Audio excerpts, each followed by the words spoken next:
A staunch Republican and supporter of President Trump, Lynn also said she felt increasingly isolated in their marriage, their public relations release stated. Ehrenberg is a Democrat, Lynn is a Republican. It wasn't an issue at first, but that was before the Hillary-Trump saga, she explained, and as that built, the tension in our relationship built. Dave Ehrenberg was tangentially involved in the 2016 election when he dropped assault charges against then-Trump campaign manager Corey Lewandowski. He worked with Trump at Mar-a-Lago for years, but after Trump's political rise, he tried to distance himself. I'm walking through the red carpet, Lynn stated, and he's sneaking through the bushes. He'd ask me not to take pictures. He wouldn't want me to post them. I didn't listen to him. She says she took selfies with Trump and her husband didn't like it. Obviously, Lynn is hungry for some publicity, but there are a few lessons from this tragic tale of marital woe. First, two publicity-hungry people probably shouldn't marry each other. This seems like a lesson that the Scaramucci's have also learned in the recent past. Their agendas obviously weren't aligned, and if Mrs. Ehrenberg's agenda deviated from her husband's, she seemed happy to ignore his agenda in favor of her own and vice versa. Second, people of different political preferences should think seriously before tying the knot. Politics often reflects deeper values, and while we're fond of papering over those differences because of love, the reality of marriage requires that two people share a set of values in order to live a successful life together.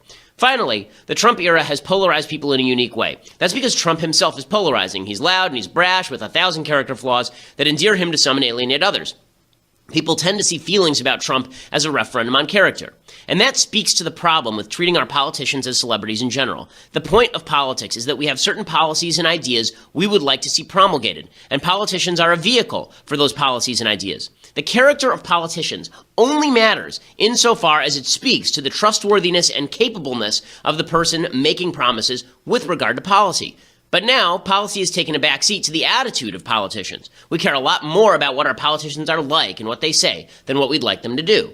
That means that if someone likes Trump, we tend to judge them not with regard to the policies they'd like to promote, but with regard to their apparent approbation of Trump's shortcomings. That's often inaccurate, even nasty attempt to impute motives to people out of political differences.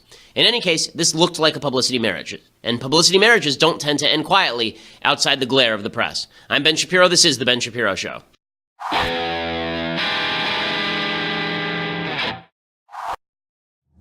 Oh, there's a lot happening in the news. I'm still a little bit wiped out, to be honest with you. We had a debate with Cenk Uygur last night at, I'm still bad with his last name, but it was a lot of fun over at Politicon last night. Huge crowd, like 3,000 people. We had to move the auditorium, mostly fans of the show, fans of mine. It was great. Thank you all for coming out. Really appreciate it. We did a Q&A as well. That was fantastic. 800, 900 people showed up, standing room only. There's a real hunger, I think, for politics and for truth-telling and honesty in politics, and I really do appreciate that that's the case. It was actually a really good debate. It was a substantive debate. I was not expecting it to be honest with you. I thought that it was going to devolve into name-calling and nastiness because I'd seen Cenk's debates with Ann Coulter and Dinesh D'Souza the last couple of years.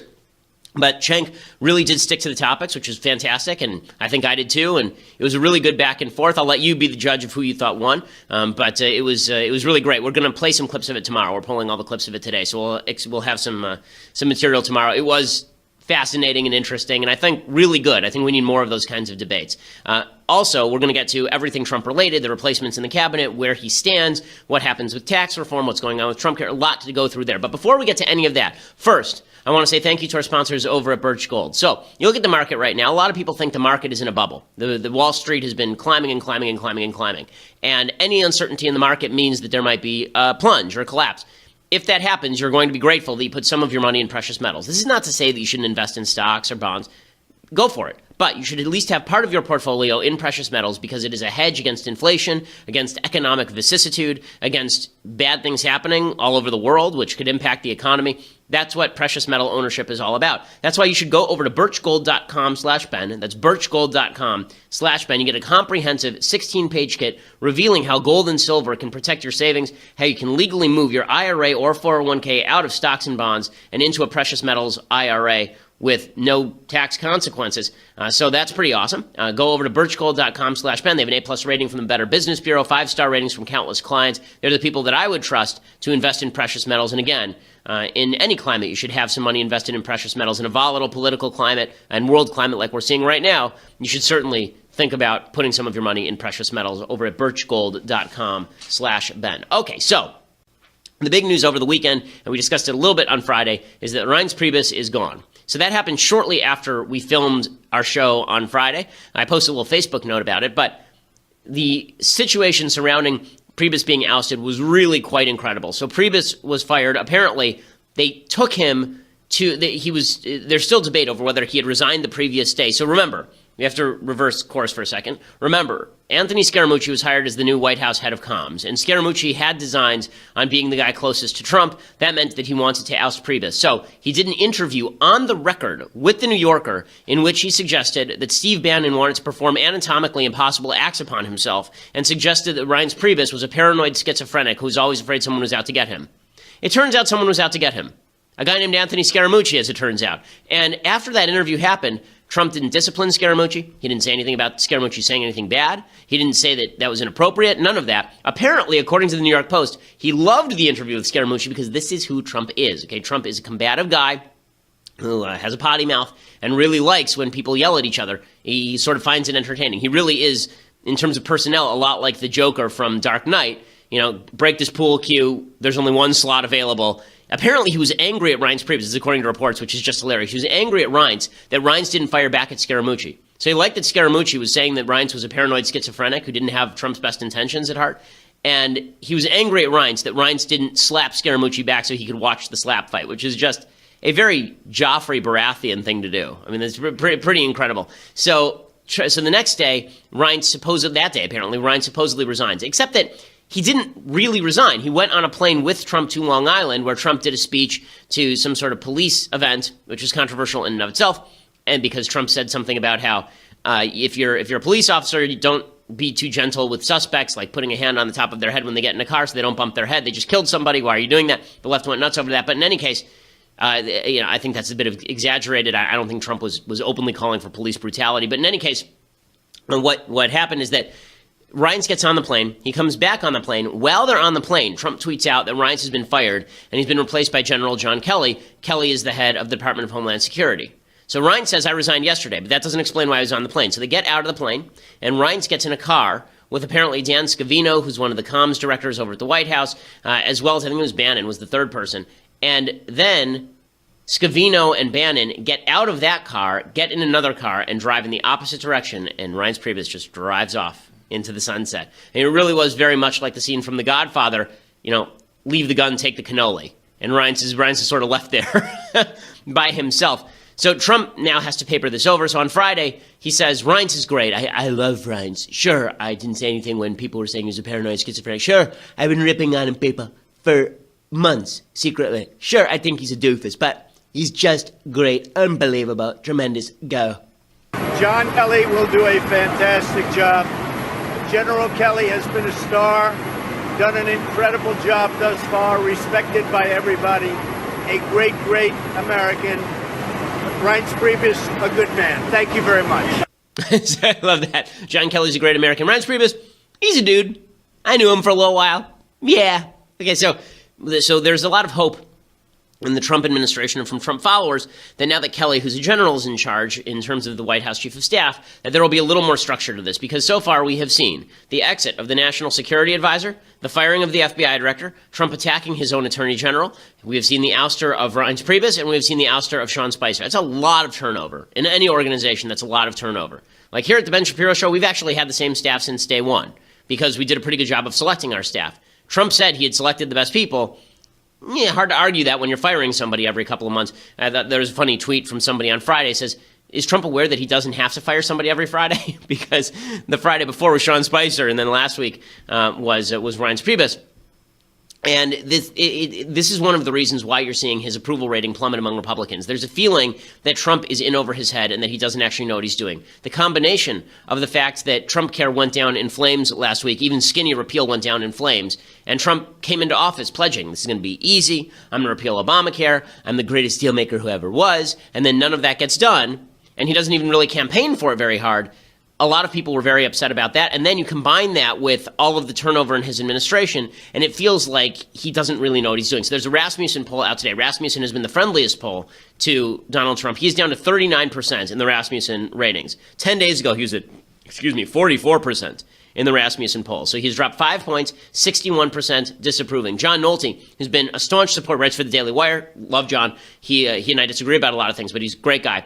He writes a piece today about this Rasmussen poll, and it's appropriately brutal. He says the failure of the Obamacare repeal bill, maybe for forever, is inexpressibly demoralizing and infuriating to Trump supporters. Whether or not you blame the president for the failure of the Republican Party to keep a 7-year promise, a promise that defined them and justified their existence as a majority, Trump still assured and reassured us he would make this happen. Trump ran on getting things done, and on top of tax reform and a border wall between the U.S. and Mexico, repealing Obamacare was one of his 3 biggies. The Obamacare repeal knocks some of the luster off of Trump and his biggest selling point, his deal-making skills. Secondly, the chaos in the Trump administration finally became real, with the resignations and firings of Press Secretary Sean Spicer, Chief of Staff Reince Priebus, and the newly installed Communications Director Anthony Scaramucci and his gobsmacking, unforgivably hypocritical, breathtakingly obscene comments leaks to New York Magazine. Scaramucci is the man Trump hired to get the White House Communications Department in shipshape and to stop all these leaks to the corrupt media. And what is the first thing this idiot does? He runs to the corrupt media, leaks like crazy, and causes a massive distraction just when the Russia story is beginning to collapse under the weight of the facts.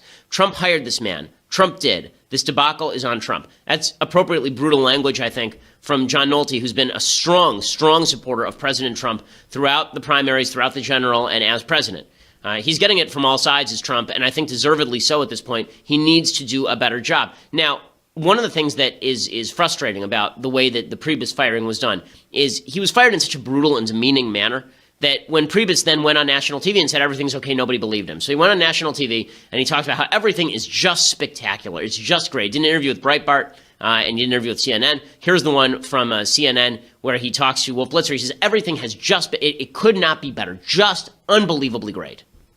He knows, I think, intuitively when things need to change. I've seen it now for a year and a half on this wild ride with the president that I loved being a part of. But he intuitively determined that it was time to do something differently. And I think he's right. Okay, so I think he's right to fire me and replace me. I mean, this sort of kind of kiss-assery from Reince Priebus comes off that way because everybody knows the kind of chaos that's going on inside. Again, that's Scaramucci's fault. Okay, Scaramucci went out and made clear what kind of chaos was happening here, and that's the guy Trump chose. That's the guy Trump chose to put his faith in. You know, if you want to project stability, I mean, this is what's amazing about this. Trump is good at some things. One of the things he's really terrific at and has been his entire career has been image, right? That's been his entire career.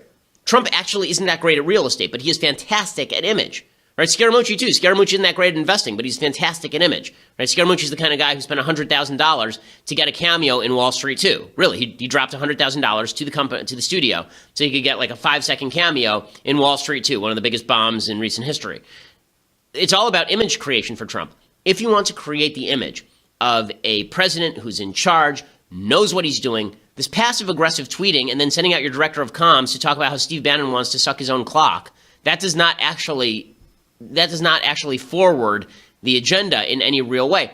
I mean, on the same day that Priebus was saying that everything is on board, everybody's great, this is all terrific, he's now going on national television having to deny that he's a leaker. Are you the leaker in the White House? That's ridiculous. Wolf, come on. Give me a break. I'm not going to get into his accusations. Why not respond to him? Because I'm not going to, because it doesn't honor the president. It doesn't honor the president. Again, all that makes Reince Priebus look like he's a weakling, because if you really wanted to honor the president's the one who hired Scaramucci. So what you have is the look of people who are trying to be loyal to Trump like Priebus. They look like suckers. And the people who are trying to be loyal in the way Scaramucci is, attacking all the people they perceive as Trump enemies, they look like sycophants. None of this is good for a White House that is trying to project calm into an American political system that is really riled up at this point. Now, there is some good news in all this, which is the economy continues to grow, 2.6% growth in the second quarter, which is good, strong growth. Trump has been saying he wants 4% growth. Not going to happen. But if he got us to 2.6% growth every quarter, that's strong growth. That would be fantastic. That is largely because, and this is, I think, a point that a lot of Trump supporters make that is correct. There is a feeling that no matter what Trump does at this point with a Republican Congress, at least it's not going to make things economically worse. You're not going to see him passing lots of regulations. You're not going to see him taking a lot of harsh stances against the business community. At least you're not going to do that. The success of business relies on predictability. If you're a business owner, what you don't want is your taxes being jacked up every 5 minutes, or lowered and then jacked up and lowered and jacked up. You just don't know how to hire people under those circumstances.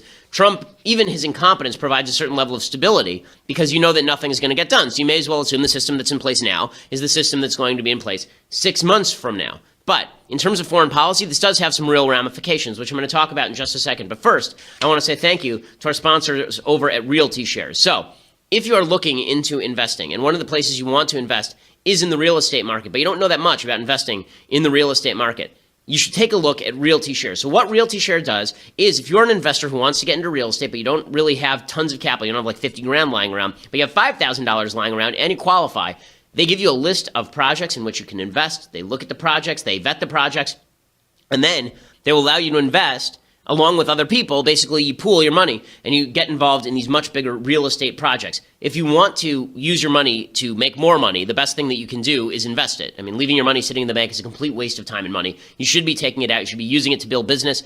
You should be using it to build your portfolio. You should be using it to build your real estate holdings. That's what Realty Shares does. It's REALTY shares.com, realtyshares.com. They've demolished the walls between you and real estate investing. You don't need billions, millions, even tens of thousands of dollars to invest in those vetted real estate assets. Hundreds of people invest fractionally, reducing the cost of an initial investment. It is free to sign up and browse investments, and all it takes is $5,000 to make an investment, no hidden fees. If you make 200 grand a year, you may qualify. You can find out at realtyshares.com/Ben. That is realtyshares.com/Ben. Right now, they have a special offer just for Shapiro Show listeners, and that is if you go today to realtyshares.com/Ben, you get $100 toward your first investment. So instead of it being $5 grand, it's $4,900, which is pretty cool. Realty Shares is spelled REALTY shares.com, realtyshares.com/Ben for $100 toward your first investment. Again, don't leave your money just sitting around doing nothing for you. Make it work for you. This is not an offering of securities. Private investments are highly illiquid and risky, are not suitable for all investors. Past performance not indicative of future results.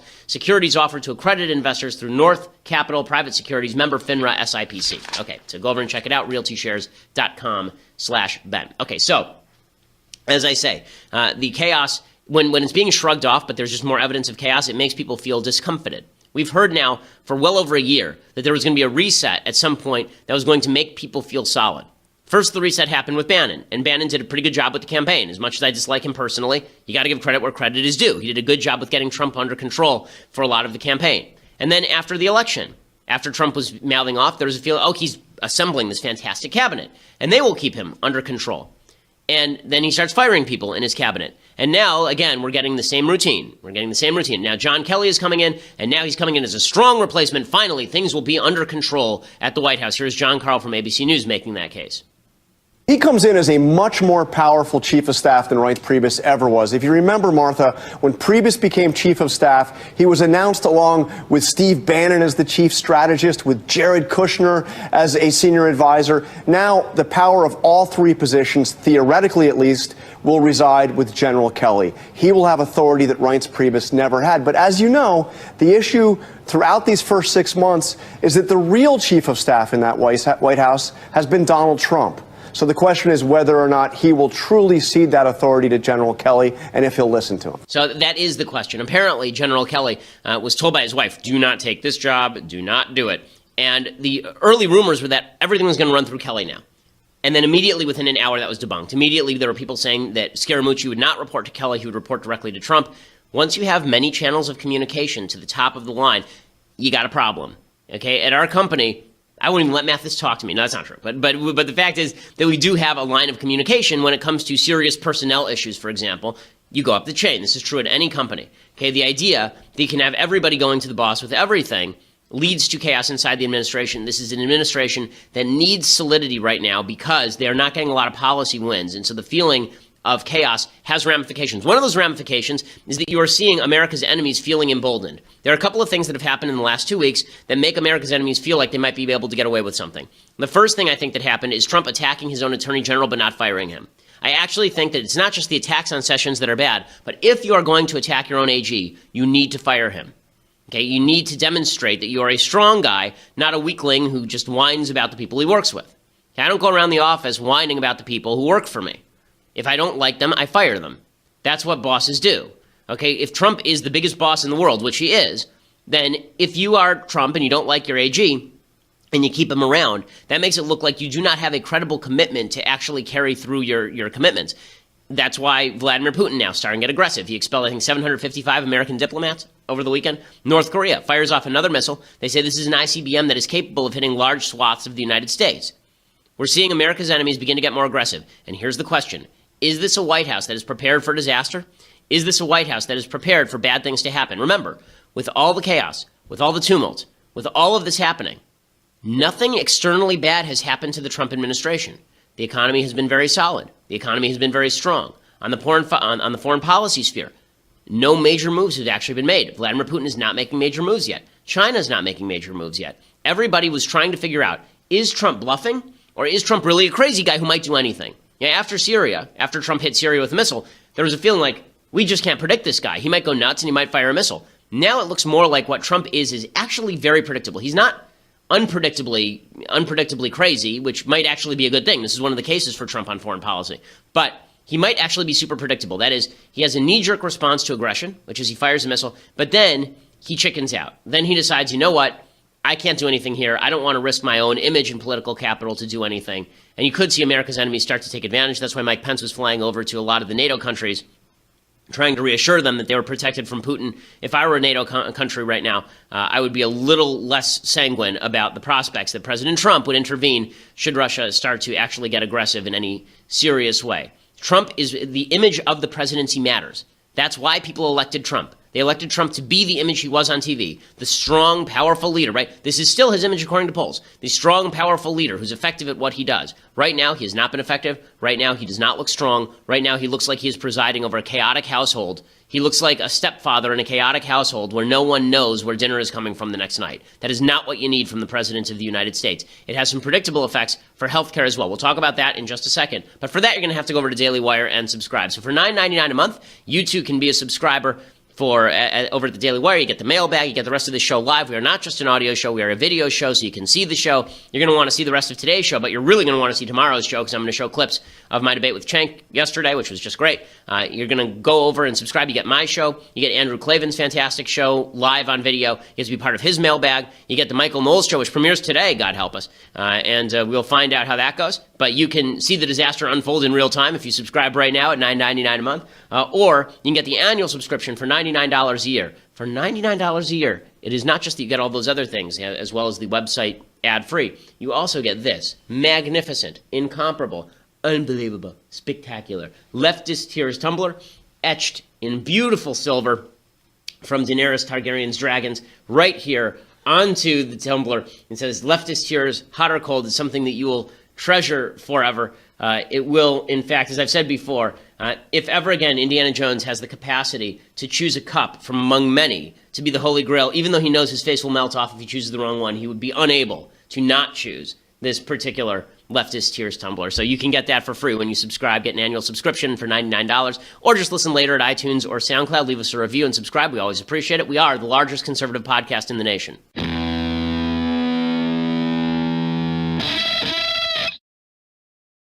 So the impression of chaos inside the administration has real policy ramifications. One of those ramifications, as we saw last week, was the fact that Trump was not able in any real way to rally support behind any form of a health care bill. And you saw him last week. He tweeted out, Republicans, pass health care, make it better, do it. And John Podhoretz from Commentary Magazine, he said, what exactly is it?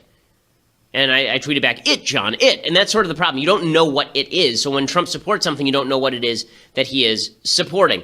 And so I think Trump actually made a bit of a boo-boo. So Trump has been saying openly and publicly, we need to let Obamacare implode, let it collapse, let it implode, let it collapse, let it go down in flames.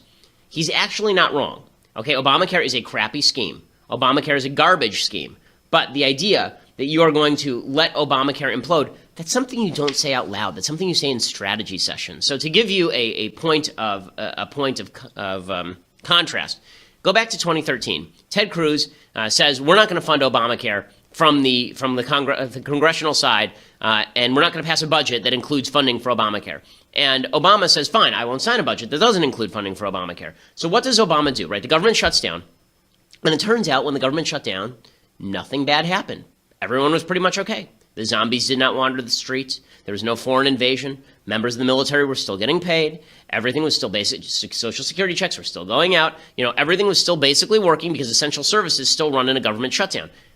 Everything was basically okay. But somehow, Obama had to suggest to Americans that true disaster was waiting just around the corner. So what did he do? He quietly went out and he closed open-air war memorials. He closed the national parks. You remember, this was a big scandal at the time. This is back in December 2012, I believe, January 2013. And he was doing it on purpose, right? He was clearly shutting these open-air war memorials where, again, it's an open-air memorial. It's literally just a statue in a park, and he was closing them down and putting chains around them and preventing people from getting in, preventing war veterans from getting in to visit memorials to their war buddies. He was doing all of that in order to up the pain factor, and we on the right were going nuts. I remember we were saying he's doing this on purpose because he's trying to make something that isn't that bad into something that is absolutely terrible so that he can put pressure on the American people, and that's gross.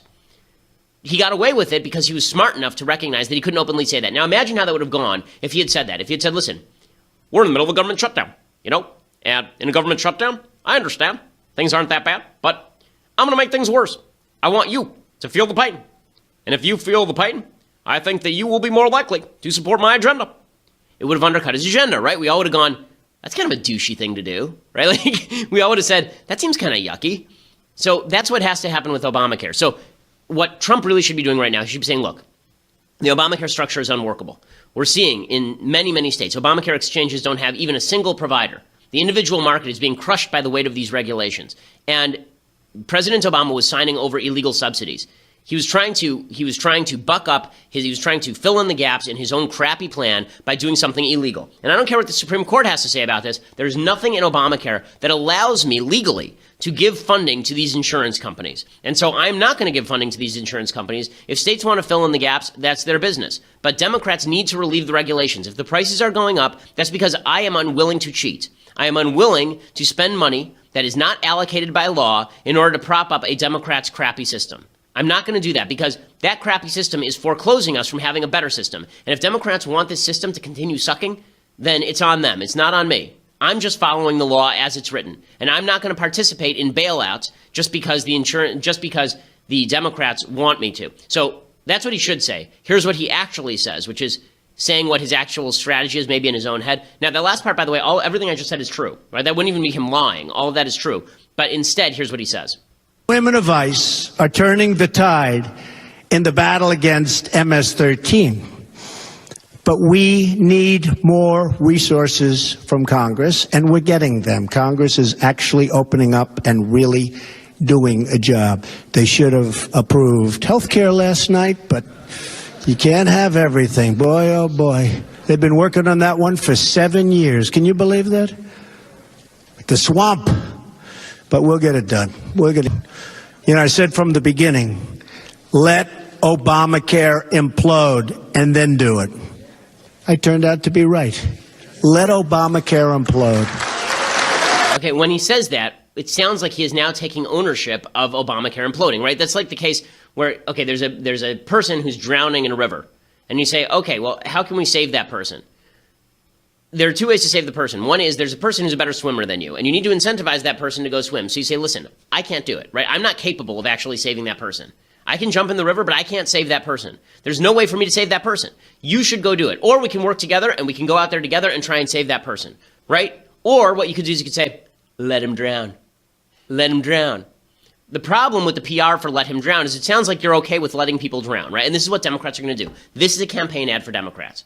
Okay, what they're going to do is they're going to cut let Obamacare implode with the rising premiums. Now they're going to say the rising premiums are Trump's fault because he could prevent this, but he's not going to prevent this. He tweeted out this morning, Trump, he tweeted, if Obamacare is hurting people, and it is, why shouldn't it hurt the insurance companies? And why should Congress not be paying what the public pays? So I agree totally with the Congress should be paying what the public pays, force them into the individual market so they live with the consequences of the system they've set up for everyone else. Totally fine with that. But why shouldn't it hurt the insurance companies is a Bernie Sanders argument. That is not a conservative argument. The reason insurance companies right now are charging higher premiums is because of the Obamacare regulations. When you say things like, why shouldn't it hurt the insurance companies, that's Bernie Sanders' case. Bernie Sanders says, what we should actually do if we want to hurt the insurance companies is we should just nationalize the whole thing. Medicare for all. Medicare for all, right? That's the routine that they are pushing toward. So again, how you approach the issue matters. I want to see Obamacare go probably far more than President Trump does. I've said from the beginning, Obamacare actually corrupts the soul of the country. But, President Trump is pursuing the right goal in the wrong way. And every time you pursue the right goal in the wrong way, you end up not achieving the goal and actually undercutting the goal. You can see how this is all a Democratic ad, right? Chuck Schumer yesterday starts to use it as a Democratic ad. Here's the Senate Minority Leader. President Trump did a tweet last night and a tweet this morning. Not presidential. His tweet last night said we're going to let the system collapse. We're going to hurt innocent people because we're angry we lost politically. That is small. That is not what a president does. And I hope our Senate colleagues, our House colleagues on his side of the aisle will turn a deaf ear on that. Okay, so again, that's the Democratic ad. You can see it playing out in real time. And there are going to be Republicans who go along with that Democratic ad, like Susan Collins from Maine, who is a quote-unquote moderate Republican. She now is trying to take ownership of this whole thing. She says, healthcare is in our court, right? If we don't fix it, it's our fault. President Trump, as you know, is hoping to revive the effort to repeal and replace Obamacare. He needs the vote of one more senator in order to flip someone's vote, whether yours or Murkowski's or McCain's. The president appears to be threatening to cut off funding for the health care plans that members of Congress receive. Would that kind of pressure change your vote? No, but, the ball is really in our court right now. There are serious problems with the ACA. We're seeing collapsing markets in some areas of the country where even though people have subsidies, they're not going to be able to buy an insurance policy. So our job is not done. And what we need to do is to remember my friend Lamar Alexander's words, which is that he says that Congress doesn't do comprehensive well. We need to go back to committee, to the Health Committee. So what he's doing, so is Trump Committee. really driving a unified health plan from the right and the left? Is he really doing that? Or is what he's doing actually creating an opposition to himself from the quote-unquote moderate Republicans like Susan Collins and the left that's going to blame Trump for everything now? It's not good PR. Bernie Sanders, again, he actually did this last night, right? This was Bernie Sanders yesterday saying Trump wants to say, they're trying to dump it on Trump, and Trump is making it easy because he's actually not doing the one part of his job he's supposed to be best at, the imaging, right? That's the part he's supposed to be a master at. That's the part where he's supposed to be dominant. That's the part he's doing the worst. Here's Bernie Sanders looking all weird with his tongue out of his mouth here, talking about how, great freeze for him, guys, talking about how Trump is going to threaten all Americans as well as my pudding cup and perhaps my second vacation home. I really think it's incomprehensible that we have a president of the United States who wants to sabotage health care in America, make life more difficult for millions of people who are struggling now to get the health insurance they need and to pay for that health insurance. Maybe the president should put down his, stop his tweeting for a while and understand that America today is the only major country on earth not to guarantee health care to all people, and the solution is not to throw tens of millions of people off of health insurance that they currently have. Okay, so this is their whole shtick, and they're going to continue beating those drums. Trump needs to do a better job with this. Now, that said, I think that there's a critique that's growing among some people who were not pro-Trump during the last election cycle that I think is wrong.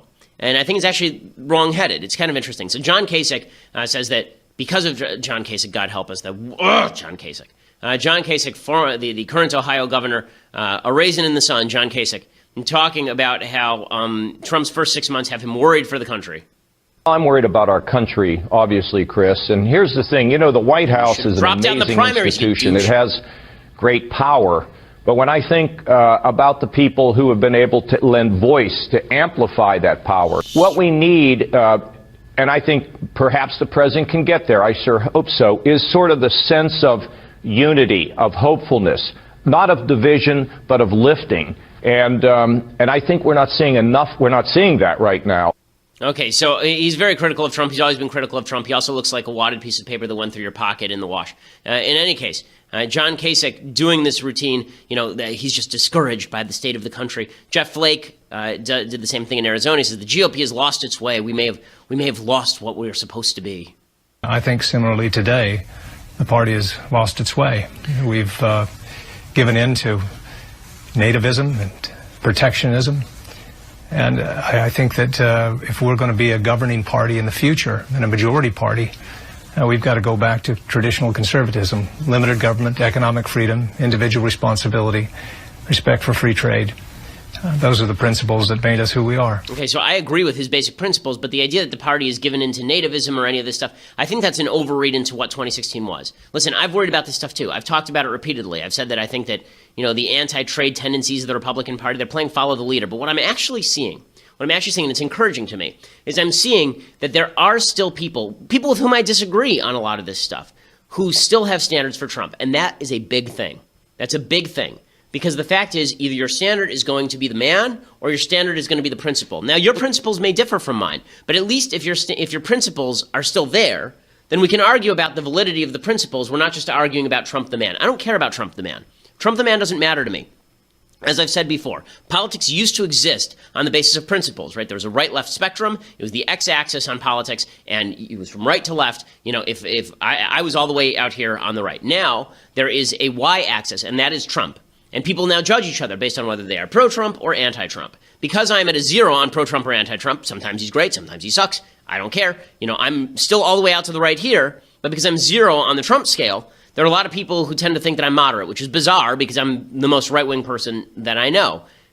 The problem is that if you're on the Y spectrum, and all you care about is the Y spectrum, then the X spectrum completely disappears. That X-axis completely disappears. You can't argue with people on a different axis than you. I can't argue with people who are on that y-axis when I'm not even on the y-axis. I'm on a completely different axis. And so what I'm actually seeing, and I think it's good, is that there are people with whom I disagree who still are holding Trump to a standard. So one of those people is Laura Ingraham. I've been very critical of Laura. I think that she was very sycophantic toward Trump during the election cycle. I thought that she glossed over a lot of the things about him that are not conservative. I think that she fibbed to her audience sometimes about what Trump's actual agenda was. But Laura at least has limits. And you see that, right? So Laura, over the weekend, she came out and she said Scaramucci's an adult, right? This guy that Trump hired is an idiot, and he's actually undermining the Trump administration agenda. This is good. This is encouraging.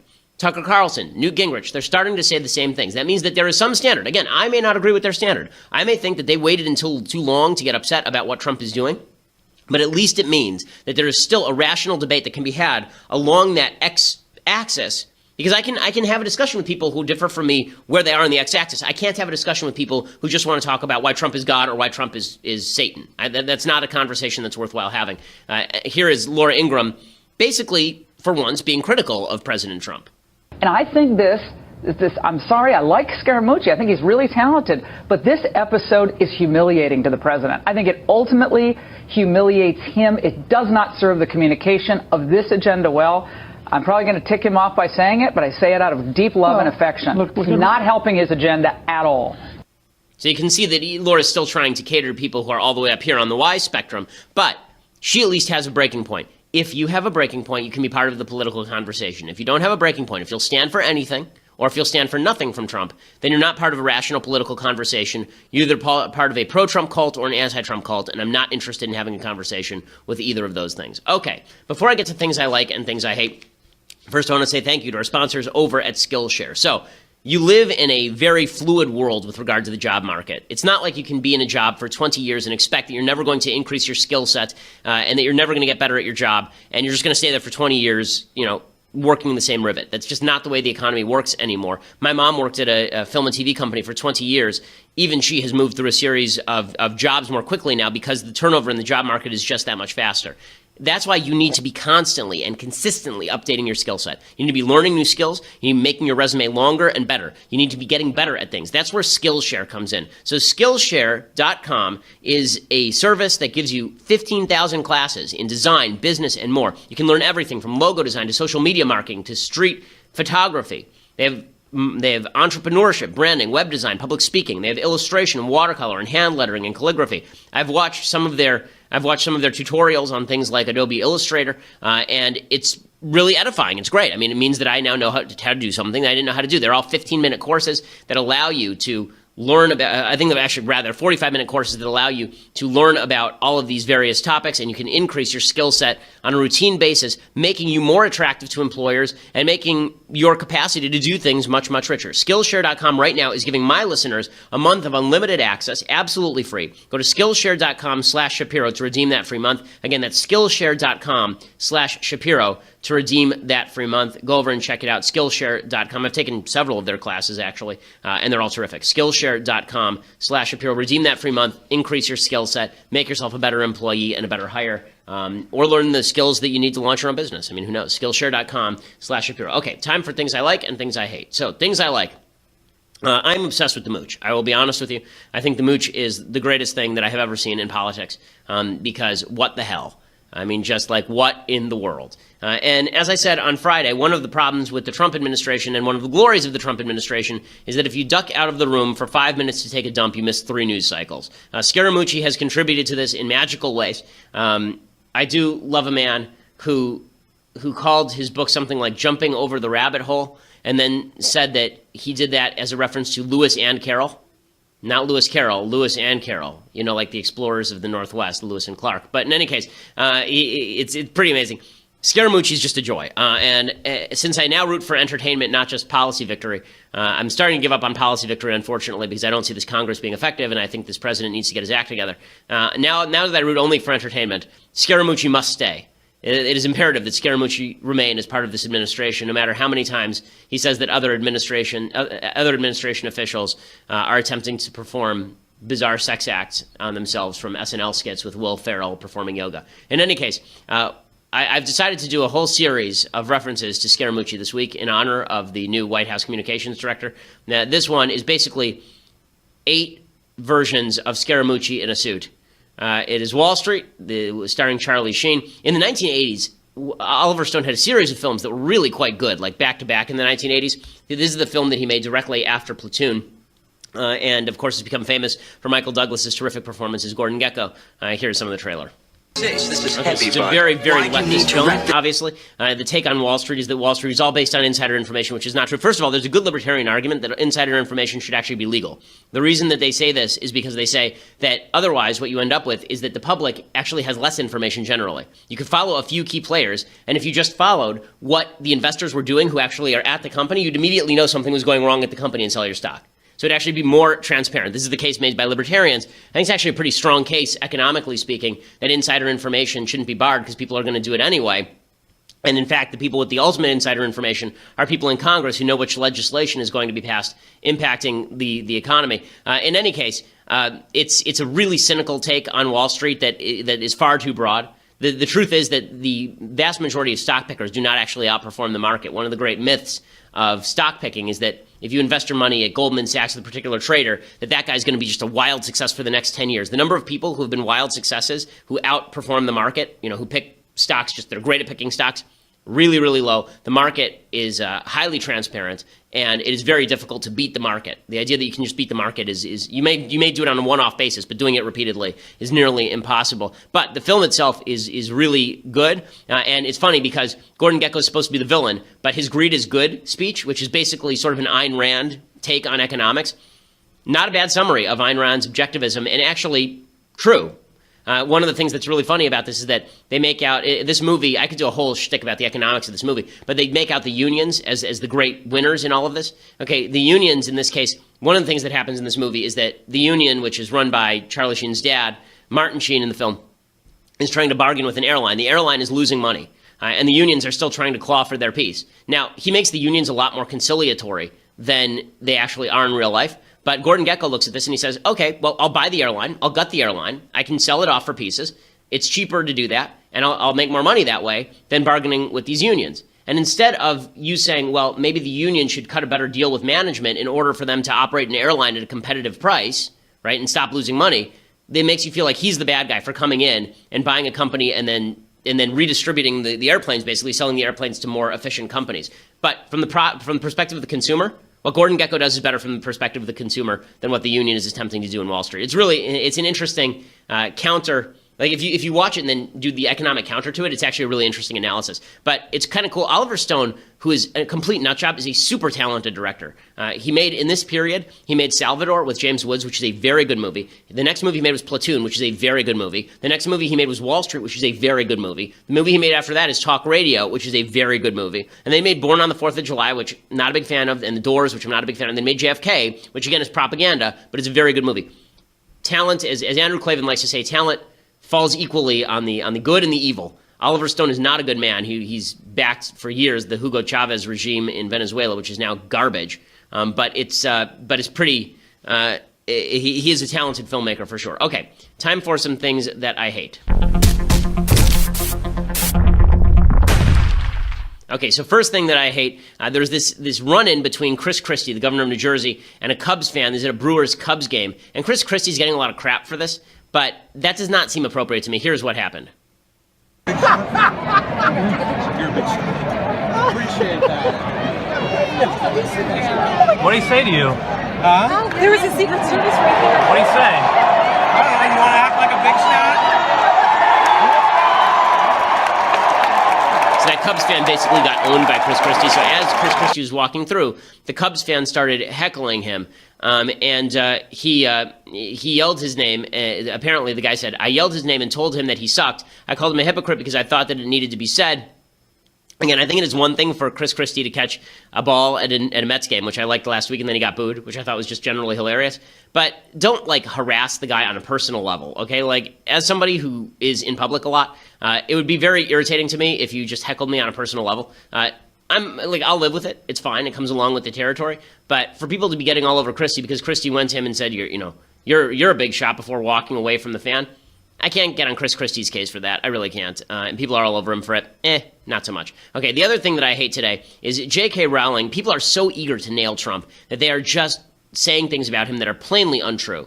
So there was a video of, it looked like a kid in a wheelchair trying to shake Trump's hand and then Trump not shaking his hand. But the problem is that that's not true. Trump spent more time with the kid in the wheelchair than anyone else. There's actual video of Trump with the kid in the wheelchair, and it's obvious that he's not ignoring the kid in the wheelchair. But that didn't stop J.K. Rowling. Do we have the video? So this is the actual video of Trump with the kid in the wheelchair.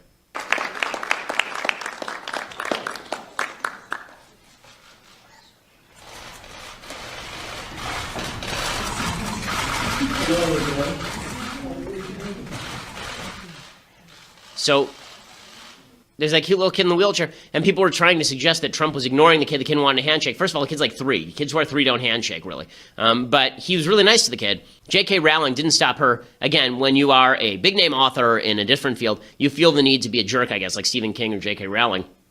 She tweeted, when someone shows you who they are, believe them. Maya Angelou. First of all, anyone who quotes Maya Angelou is just a complete bag of annoyance. Come on. And she says, Trump imitated a disabled reporter. Now he pretends not to see a child in a wheelchair as though frightened he might catch his condition. Okay, number one, never happened. Number two, on the imitation of disabled reporter, this is one of those things where the more I've watched it now probably 10 times.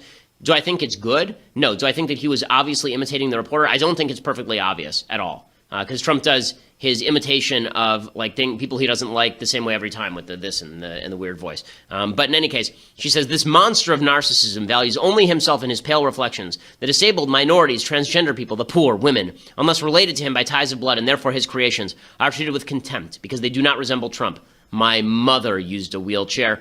I witnessed people uncomfortable around her disability, but if they had a shred of decency, they got over it. So yes, that clip of Trump looking deliberately over a disabled child's head, ignoring his outstretched hand, was touched me on the raw. That man occupies the most powerful office in the free world, and his daily outrages against civilized norms are having a corrosive effect. How stunning and how horrible that Trump cannot bring himself to shake the hand of a small boy who only wanted to touch the president. Yeah, except that that's a bunch of absolute garbage. That thing has 58,000 retweets and counting. Actually, I'm sorry. The first one with Maya Angelou is 162,000 likes.